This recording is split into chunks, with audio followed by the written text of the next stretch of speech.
3, 2, 1. Selamat datang di Apa Sih? Bersama Yolanda Cenderakasih. Catatan untuk Apa Sih kali ini bakal ada banyak pemahaman dan perspektif dari diriku sendiri. Soalnya topik kali ini sedikit banyak juga dipelajari dari pengalaman juga. Setiap harinya, apalagi saat aktivitas perusahaan beranjak normal seperti sekarang, ada banyak lowongan pekerjaan seperti magang, part-time, dan full-time yang seliweran di mana-mana. Kisah para HR dan para pelamar kerja juga sering muncul di timeline media sosial kita. Sampai hujatan untuk info lowongan pekerjaan yang gak masuk akal. Seperti lowongan magang social media admin yang diunggah sama akun Twitter @eno_bening satu ini. Yang kemudian dilanjut dengan balasan dari berbagai bidang pekerjaan lain yang tak kalah menyedihkan. Ada admin keuangan, arsitek, software engineer, staf akuntansi, sampai video editor. Kira-kira ada yang mau kasih contoh lain? Tulis di kolom komentar ya. Terima nggak terima, zaman sekarang makin banyak perusahaan yang ngasih kerjaan dari A sampai Z, tapi gajinya cuma huruf vokal aja. A-U-E-O. Ini memang pintar-pintarnya pelamar pekerjaan juga, supaya tidak malah ditindas sama perusahaan. Pun, susahnya medan tempur untuk mencari pekerjaan dan nafkah saat ini harus jadi pertimbangan. Makanya jalan lain yang bisa kita tempuh adalah nego gaji. Tapi sebelum masuk ke tahap nego gaji, kita harus pastiin dulu nilai diri dan kemampuan kita. Apakah sudah sesuai dengan gaji yang kita inginkan? Jadi, hal pertama yang paling penting adalah tingkatkan kemampuan diri kita supaya lebih berpotensi mendapatkan pekerjaan dengan gaji yang sesuai keinginan. Kalau kita udah punya kemampuan diri yang mumpuni dan bisa kita buktikan, niscaya pekerjaan akan kita dapatkan. Dan disitulah nego gaji baru bisa kita lakukan dengan pertimbangan kemampuan-kemampuan kita yang sekiranya bakal berguna untuk perusahaan itu. Boro-boro mau nego gaji. Panggilan wawancara aja tak kunjung tiba. Eits, coba kita telah dulu yuk minusnya ada di mana. Saat mengirim lamaran pekerjaan, lewat pos atau lewat email. Sekarang kebanyakan lewat email kali ya, biar ramah lingkungan, irit kertas, dan lebih edgy. Nah, subjeknya diisi apa? Body text-nya dikosongin atau enggak? CV-nya kayak gimana? Ayo, coba kita bahas satu-satu. Informasi yang akan disampaikan ini selain datang dari pengalaman pribadi, juga diambil dari referensi akun Twitter @collegemanfest, dreambegins.com, mpsoft.co.id, dan favorit pribadi dari highlight akun Instagram @amazing yang judulnya email etiquette.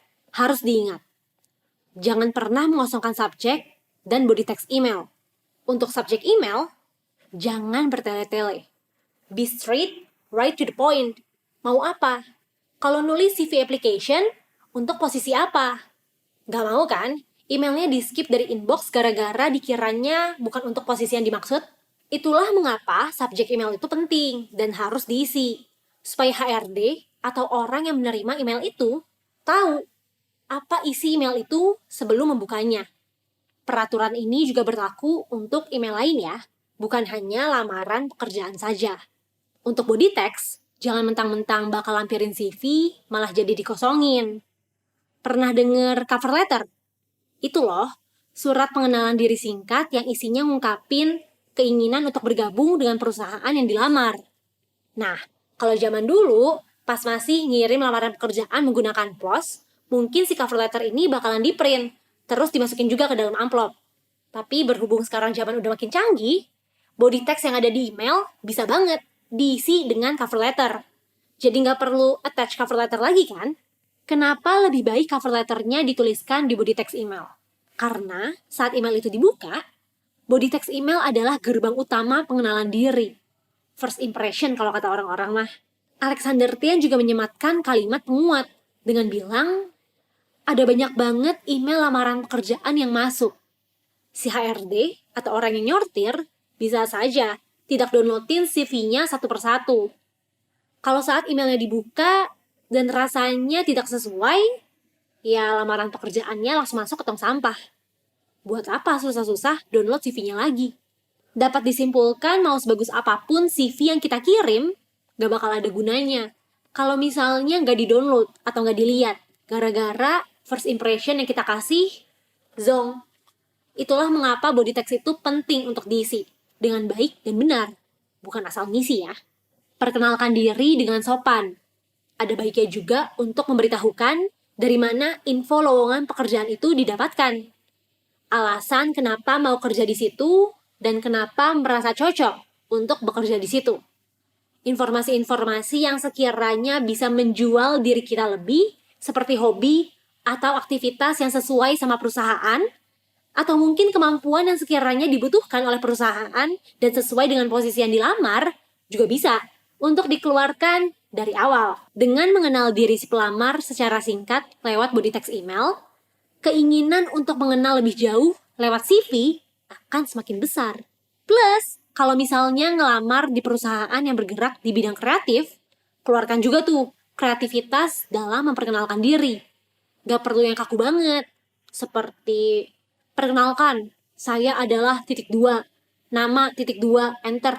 Duh, serasa ngisi formulir di RT RW. Kemudian yang paling sering ditanya sama orang-orang, gimana sih cara bikin CV yang bagus?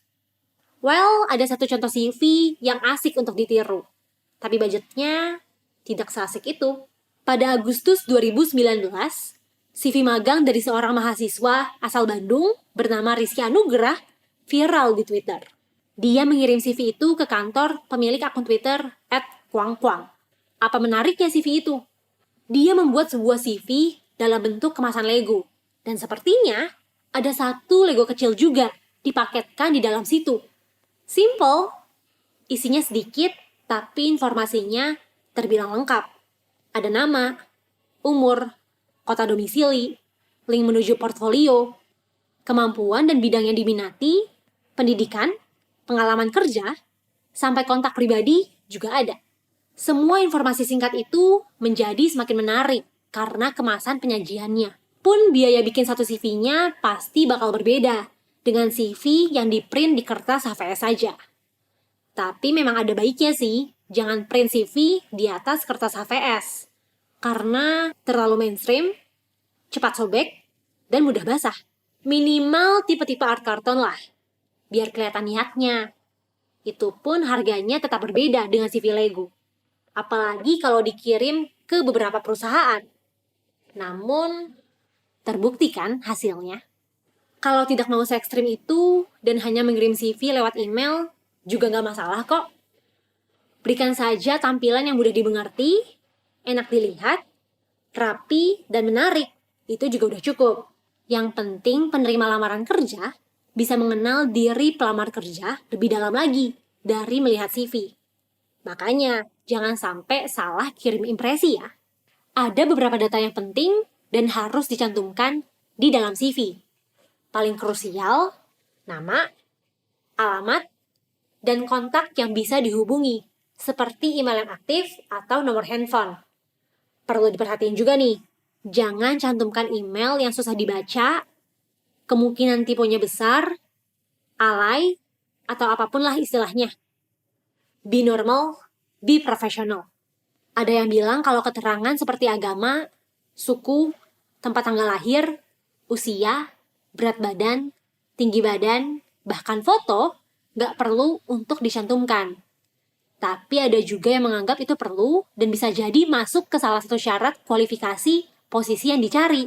Jadi untuk beberapa hal tadi bisa disesuaikan saja dengan posisi yang dilamar atau dirasa butuh atau tidak untuk dibagikan. Namun untuk era sekarang, sepertinya keberadaan foto memberikan daya tarik tersendiri. Tim HRD-nya bisa saja memilah dari foto yang disematkan. Faktor ini juga yang bikin akun media sosial kita harus dijaga. Karena bisa saja tim HRD kepoin Instagram kita, Twitter kita, atau bahkan Facebook kita. Entah hanya untuk sekedar melihat rupa kita kayak gimana, atau untuk melihat aktivitas kita di media sosial. Yang punya hobi, bagus juga tuh untuk dicantumkan. Karena tidak sedikit orang yang bercerita diterima kerja karena memiliki hobi yang ternyata sejalan dengan kegiatan kantornya, atau karena ngobrolnya nyambung sama si interviewer nantinya. Kalau aku sendiri mengakali hobi di CV-ku dengan mencantumkan simbol-simbol saja, jadi tidak disampaikan secara verbal. Untuk bagian kemampuan, bila ada keahlian menggunakan software atau aplikasi tertentu, ikonnya bisa dimasukkan, atau bisa juga cukup ditulis saja. Pun dengan kemampuan bahasa, hindari pemakaian bintang atau angka untuk skor kemampuan berdasarkan penilaian sendiri.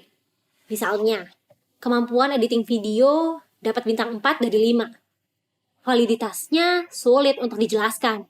Lebih baik cukup gunakan istilah kemampuan dasar atau basic, good, and excellence untuk menggambarkan seberapa ahli dalam kemampuan itu.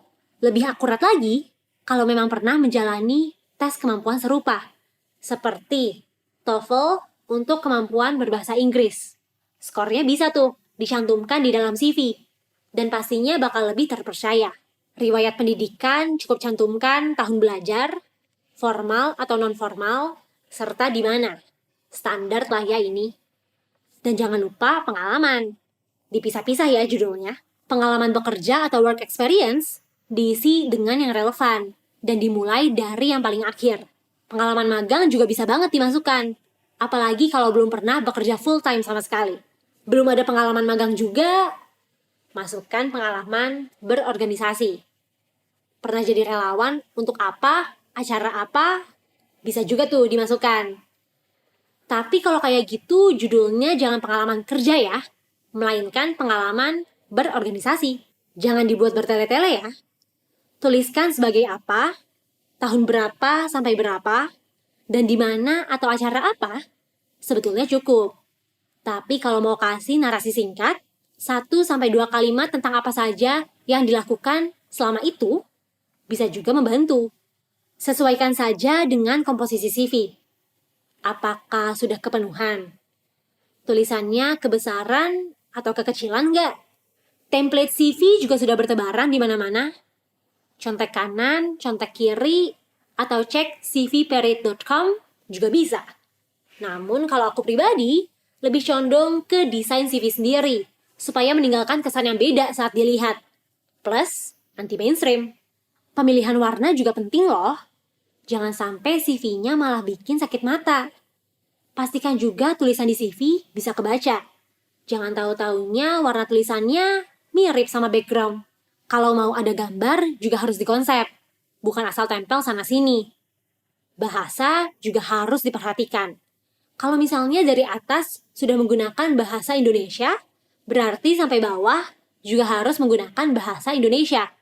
Begitupun dengan bahasa Inggris, bahasa Mandarin, Prancis, Spanyol, apapun lah. Jangan dicampur aduk kayak gado-gado. Semoga CV yang menarik dan jelas menggambarkan diri sendiri, serta dilengkapi dengan pengiriman email yang sopan, beretika, dan meninggalkan impresi yang baik, bisa mengantarkan para pelamar kerja mendapatkan pekerjaan di perusahaan yang diinginkan.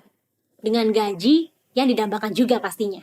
Kira-kira apa lagi yang ketinggalan disampaikan atau butuh dikasih tahu lagi? Yuk, diskusi di kolom komentar atau di media sosial @voy.id juga boleh. Tombol subscribe dan lonceng notifikasinya juga jangan lupa. Siapa tahu abis ini bakal ada konten ngebahas tentang wawancara kerja.